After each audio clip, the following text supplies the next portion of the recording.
നിവിൻ നായകനായി എത്തിയ ഹോട്ട്സ്റ്റാറിൽ റിലീസായ ഒരു വെബ് സീരീസാണ് ഫാർമ. മെഡിക്കൽ ഫീൽഡിൽ നടക്കുന്ന ബിസിനസ്സും അതിലൂടെ ഉണ്ടാകുന്ന പ്രശ്നങ്ങളുമാണ് സീരീസ് പറയുന്നത്. ഇത്തരമൊരു സോഷ്യൽ വിഷയം അവതരിപ്പിച്ചതിന് എന്തായാലും കയ്യടി അർഹിക്കുന്നു. പക്ഷേ നല്ലൊരു വിഷയം കയ്യിൽ കിട്ടിയിട്ടും അതിന് അർഹിക്കുന്ന പരിഗണന കൊടുക്കാൻ മേക്കേഴ്സിന് സാധിച്ചില്ല. അലസമായ രീതിയിൽ എഴുതിയതും നിർമ്മിച്ചതുമായ ഒരു ഡ്രാമ. ഇന്ന് സോഷ്യൽ മീഡിയയിൽ കണ്ടന്റ് ചെയ്യുന്ന ക്രിയേറ്റേഴ്സ് പോലും ഇതിലും നല്ല കണ്ടന്റ് നൽകുന്നുണ്ട്. ഇതുപോലൊരു വിഷയത്തിന് ശക്തമായ പ്രകടനങ്ങൾ ആവശ്യമായിരുന്നു.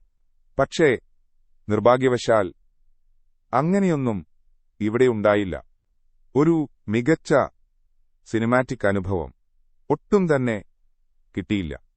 കൂടാതെ മിക്ക അഭിനേതാക്കളും അവരുടെ കഥാപാത്രങ്ങളെ അപക്വമായി അവതരിപ്പിക്കുന്നതായാണ് തോന്നിയത്.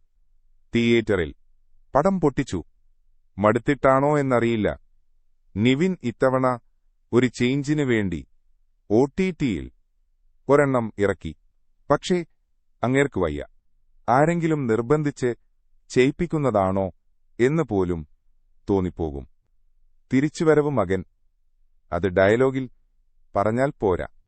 നല്ല സിനിമകൾ ചെയ്താൽ മാത്രമേ തിരിച്ചുവരവ് സാധിക്കൂ. ബിനു പപ്പുവും ശ്രുതിയും തങ്ങളുടെ വേഷങ്ങൾ നന്നായി ചെയ്തിട്ടുണ്ട്. മൊത്തത്തിൽ ഇഷ്ടം പോലെ സമയം വെറുതെ കളയാൻ ഉണ്ടെങ്കിൽ മാത്രം ഈ സീരീസ് കാണാം.